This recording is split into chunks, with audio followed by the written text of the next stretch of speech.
You have a light. It's who you are. And there are people throughout the course of your life that are going to want to dim that light or take that light away or have you even lessen your light. I can't tell you the exact age, maybe around 5 or 6, I made a really conscious decision to not let anyone steal my light.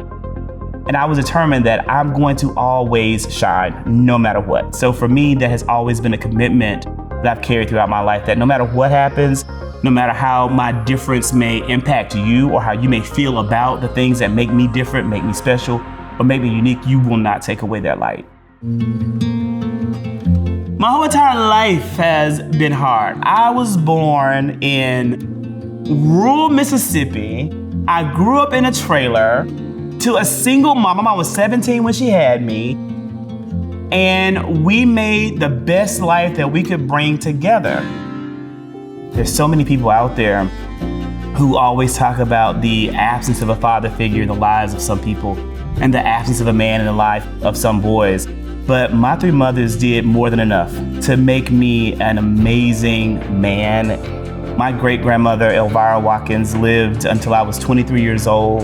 And she was just such an amazing influence to me, to know her history, to know her story, and what she went through as a Black and Indigenous woman in Mississippi was such a gift. And then to have my grandmother, Alma Kirk, be very present, and then my mom, Deborah Kirk. Like, those 3 women were so influential in my life. And my mom was a teen mom. It's a beautiful part of our story. I think it's a true testament to what she was able to achieve as a single teen mother growing up in rural Mississippi. But there was a lot of challenges that she faced and a lot of discomfort that she faced having a child like me. I was really smart, served through gifted classes in a really rural community, and my giftedness manifested in a lot of curiosity, a lot of talking, a lot of questioning, a lot of pushing back. Did I learn that from my mother? Probably not. My mother probably, to be fair, would have preferred that I be a little bit less loud as a bright light in the world because it was uncomfortable for her. It was different for her. She had no idea how to deal with a child like me.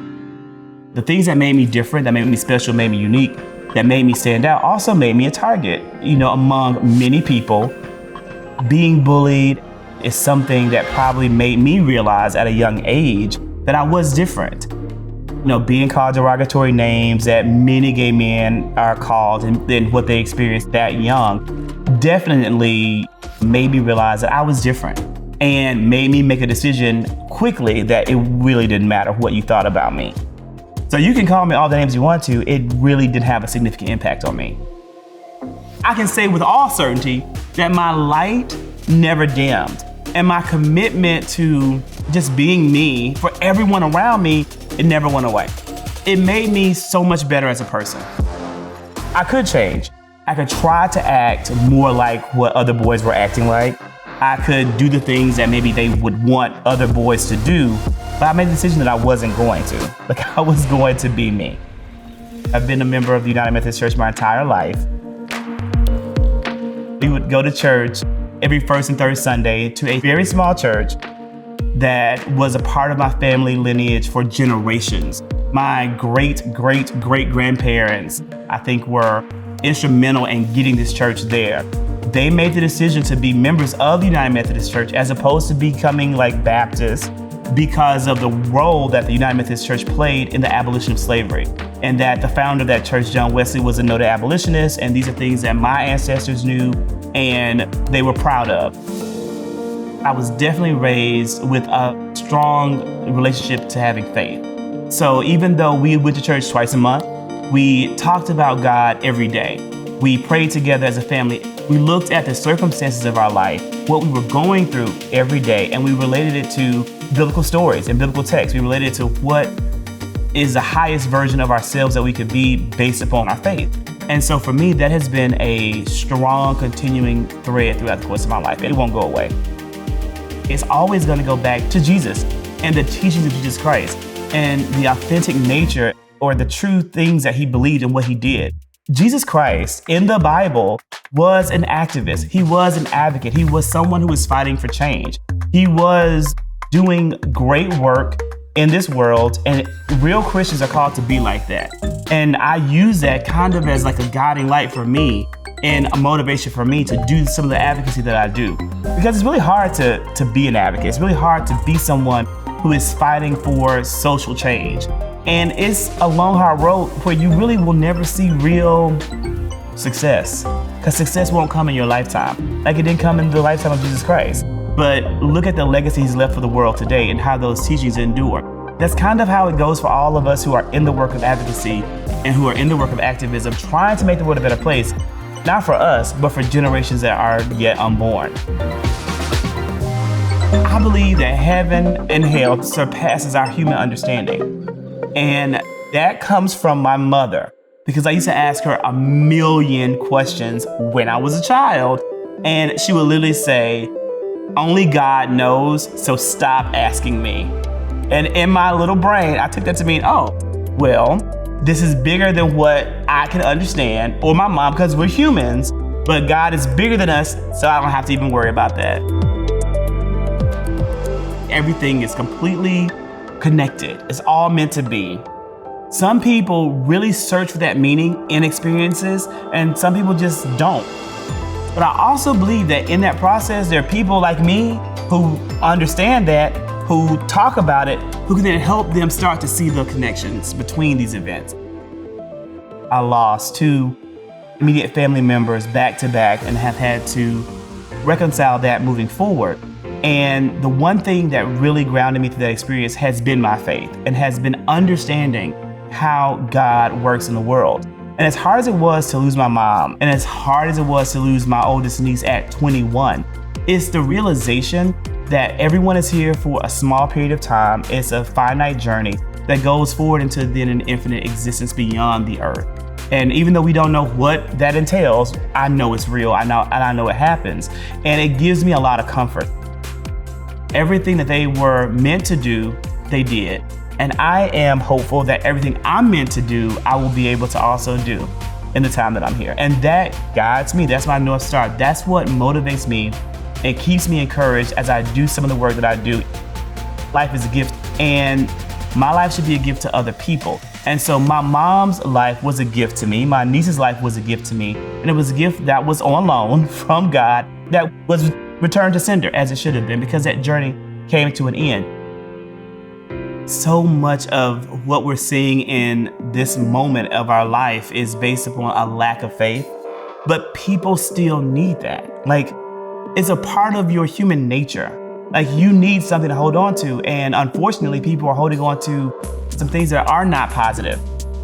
People are holding on to hate. People are holding on to white supremacy. People are holding on to Islamophobia. People are holding on to homophobia. Like, they're choosing to get in factions and become truly committed to ideas that are so harmful to their fellow man. It starts off not having an effect, but over time it can be really, really difficult. Not even what people say, but the fact that people believe this, that people are standing 10 toes down for hate, and that we're getting in a world where some things, people may have thought this, it would have never come out of their mouth. And the fact that people are emboldened to say such hateful things about whole entire groups of people shows that we're moving backwards instead of forwards. And that hurts and it's hard. And it can make you say, well, what's the point of doing this? Let me just stop altogether and focus on just myself. But again, faith teaches you you can't do that, because it's never about you. It's never been about you. The harder it is, the more you have to work, because in the end, it's going to be worth it. God gives all of us a series of gifts, but one of my greatest gifts is the fact that I'm outspoken, that I don't shy away from expressing myself and expressing the truth as I see it.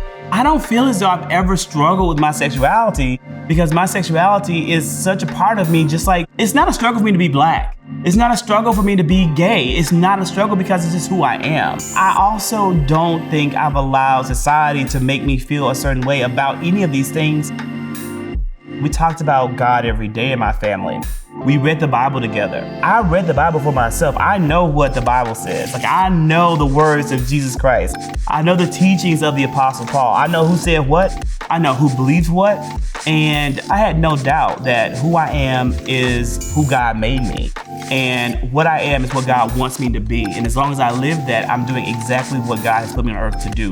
So no, I never felt any shame or confusion about that. And that's why, for me, sexuality is a spectrum. Whoever I fell in love with is who I chose to date. And it was a great experience. And I'm thankful for those experiences, whether it was man, woman, or otherwise. As I live my life today, loving another man, I'm very proud and happy with that. I have no doubt about where I'm going after this phase of existence concludes. My mother acted as though she had no idea when I told her that I was dating a guy, but she also said, you don't care who I date, I don't care who you date. And that was pretty much kind of the end of it. She was extremely able to embrace my partners. My father definitely struggles to understand what it means to be gay or what it means to even be sexually fluid. I don't think he really gets that. We have had some tense conversations. I'm a very respectful child of my parents, and I will say that. I told my father, I have a partner, we may get married, would you come to the ceremony? And his response wasn't kind. I just blocked it out. And it definitely caused me to further pull back from him. In life, God gives you a series of key choices. And the choice that you make in that moment, the free will that you're given as a human, sets you up for where you're going to go and where your journey will take you. And I think I made the choice, and I think I made the right choice by saying I am going to be authentically who I am. I do think that just simply knowing who I am and being able to just look in the mirror and accept it made my life a lot easier. I can say that I hold on to my faith by realizing that no bad thing happens. Things happen that hurt us. Things happen that we may perceive to be bad, but the reality is not, because everything is happening according to a divine plan.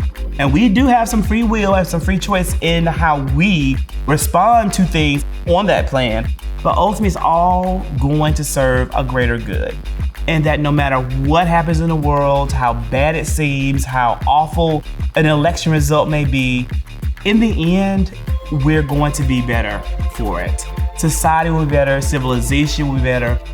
And so when you realize that, or when you live in that space, it really makes it easier to accept things that may be hard or may be difficult. Faith allows you to see things different. I think faith allows you to see hardships in a way that make you understand they're not really hardships. Who you are is all you need to be.